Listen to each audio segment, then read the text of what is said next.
Nothing in this podcast is intended as investment advice, and the people in this podcast may hold positions in the stocks they talk about. Do not buy any investment based solely on a tip or recommendation. Please do your own research. The Sunday Roast presents 12 Stocks for the 12 Days of Christmas. Merry Christmas, everyone. Thank you for listening.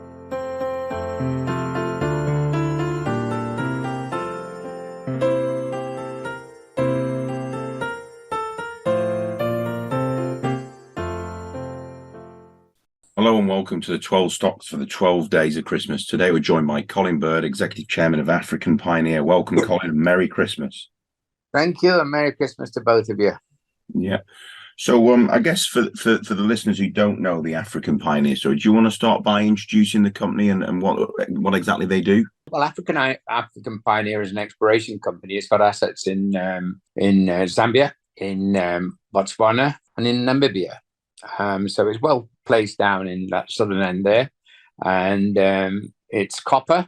And in Namibia, there's association of gold with the copper, and silver in association with the copper in Botswana. We have a Sandfire, the Australian listed company, a strong copper miner, is our 15% partner in the company and was there pre-IPO. They're our partner in Botswana, and we have a very strong partner as in the name of First Quantum in our Northwest properties, which are being explored in Zambia. So really, it's a nice portfolio with every major contribution in two very, very exciting areas where there's much news flying about. So, you know, we've got other people generating our news, let alone what we might be generating. Well positioned with copper today going through about 8,004. Let's face it, if you believe in copper, this was a well-placed company. If you recognize that you need some assistance for the heavy lifting, i.e. finance and the access to really top-notch resources, you need major partners. And it's nice to have your own project, which Namibia's got. So in a nutshell, that's me reckoning that our African Pioneer is very well placed for the emerging copper story. Sure. So obviously it came to market around circa about 18 months ago, maybe a little bit longer, around the 3.5p IPO / raising price. Would it be fair to say it is in a better position now than it ever has been? Well, the real change, well, there's been two changes in position. There's three changes, really. What's happened to the projects is the first question. Well, when we listed, the joint venture wasn't in place. That was done post-listing with First Quantum. Since we've listed, a lot of work has been done on our properties by Sandfire, and we've got a truly large strike distance to be explored in the new year, early in the new year. And not only that, our own projects, because Sandfire had optioned some and kept some, they too have got really good legs. So, and then, you've got discoveries in the area which have completely changed the profile, namely Cobra, Kavango, isn't it? There's a lot going off in that. And so we've got a lot of companies working for us as well as working for ourselves. So the new year should bring lots of excitement in the Kalahari. So that's definitely changed. It had prospects.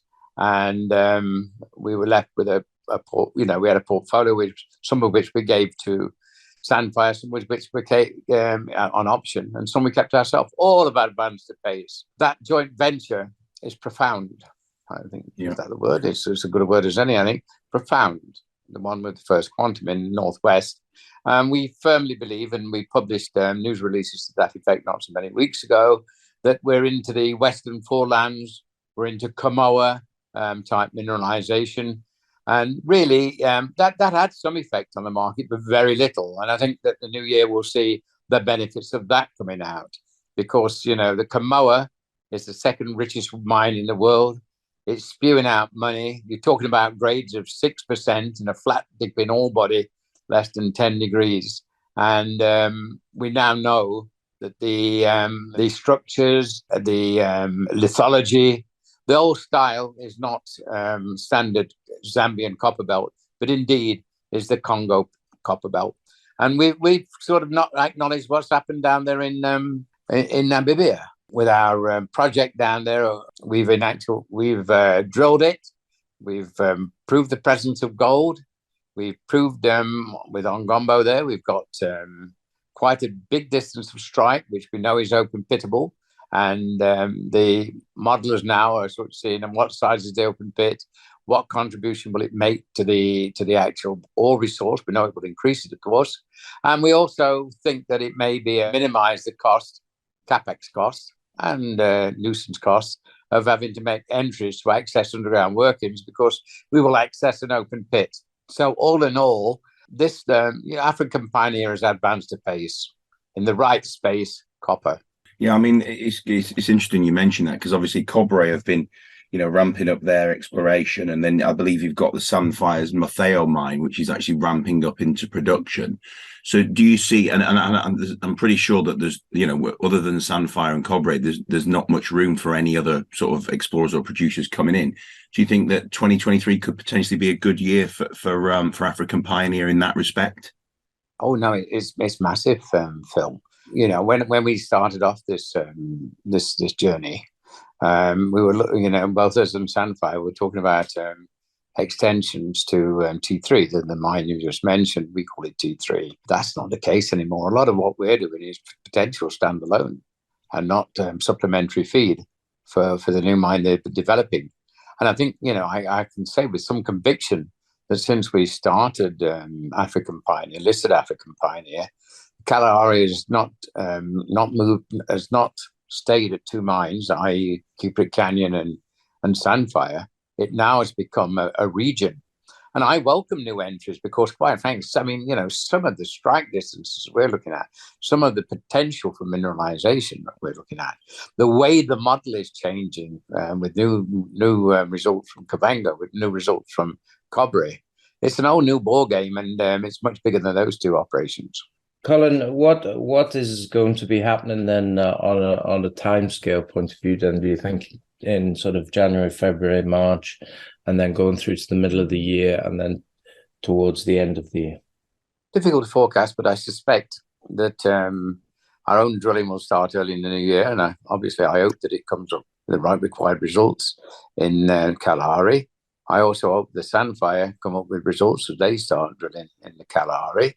But I think there's two factors. One is more mundane. That will be news that our Ongombo mine is going to come into production, what style of mine it will be, what size of mine it will be, how many tons of copper it will produce per year. Because, we have a mining license there, Kevin, 25-year mining license. But I think what's newsworthy is we've already announced that we're into the Congolese-style mineralization. I rather suspect that will be, well, I don't suspect because I'm at the mercy of the drill machine. But in terms of early New Year news, I think one has to look at the joint venture with First Quantum. There I see transformational. If the wind's behind us and the drill machine comes up with the results, of course, there's many ifs in exploration.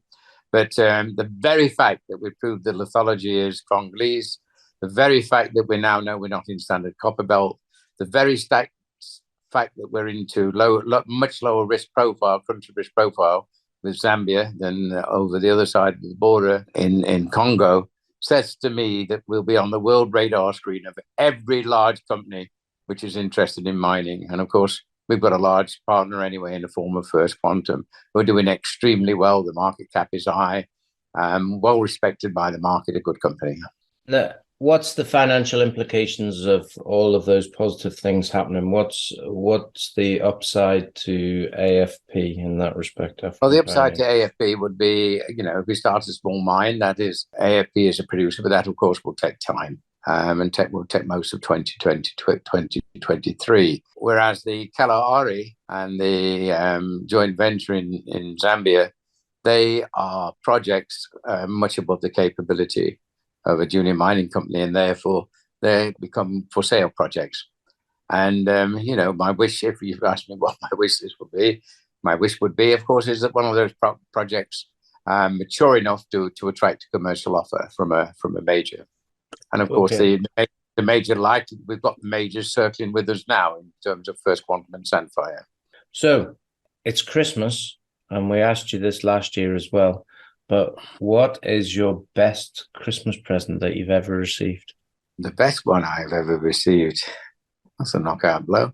What's the best Christmas box? I think good health and the ability to, I know you might think I'm sucking up to the interview or to the podcast. I think, but the best Christmas present, I think Christmas is ongoing. I can't be a day man.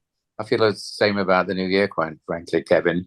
The best Christmas box I think any person can receive is good health and a clear path in front of them and not too many issues around them. So I don't think looking back, I could actually get one single event and say that's Christmas for me. That was wonderful. And the opposite then. What is the best Christmas gift you've ever given? The best Christmas gift I've given, I think, is almost the same. Is that I think care and attention for other people, and it's this is very personal in a way. It's I think these things are more spiritual than they are material, and so to me, the best Christmas box you can give is trying to make other folks' lives better and not be selfish. And I think we live in a world where that is not particularly easy. Yeah, absolutely. I agree. So I'm afraid I can't give you a material answer. It's I really can't. No, it doesn't have to be a material answer. It is almost certainly better to give than receive. And normally, what we give is not always material, or even if it is material, it's also tied to giving of our time. You're obviously a very busy man, so somebody dictates or not dictates. Somebody. You give somebody some of your precious time. This is going to be seen as a great gift. Yep, and I do look forward to the break. But I tell you what, Sod's Law being Sod's Law, every Christmas has brought to me a deal in the offing, and I do curse it, but at the same time, I can when for some daft reason, I don't know the reason, but Sod's Law, as I say. The number of times, I've been belting off to Atlanta Christmas Eve, for example, a few years ago. It's amazing. It's amazing the way they mature. Yeah. And the first, when first Quantum acquired the Calambila, of course, we were working like Billy O through Christmas with the paperwork. So Christmas has got a way of turning into a very great corporate event, as well as some fat turkey coming to the end of the road. Well, let's hope for shareholders that you get a similar sort of call this Christmas then, Colin, in any of your companies. Let's hope so, yeah. So let's hope so. I really do hope, of course. I hope for us all. Yeah, I hope for us all, because we've got a good band of supporters, and let's face it, none of us have had a good year one way or another, and shareholders in the same market and the resource sector in particular, small company resource, basically have had to grip the teeth. It's not been a good experience, was it? No. Colin Bird, Executive Chairman of African Pioneer, thanks very much for your time. Thank you. Thanks a lot. Happy New Year. And, thanks. All the very best to you both. Yeah, and you. Cheers. Merry Christmas. This podcast was brought to you by Roast PR Limited. If you would like to appear on a future episode of The Sunday Roast, please email admin@thesundayroast.net.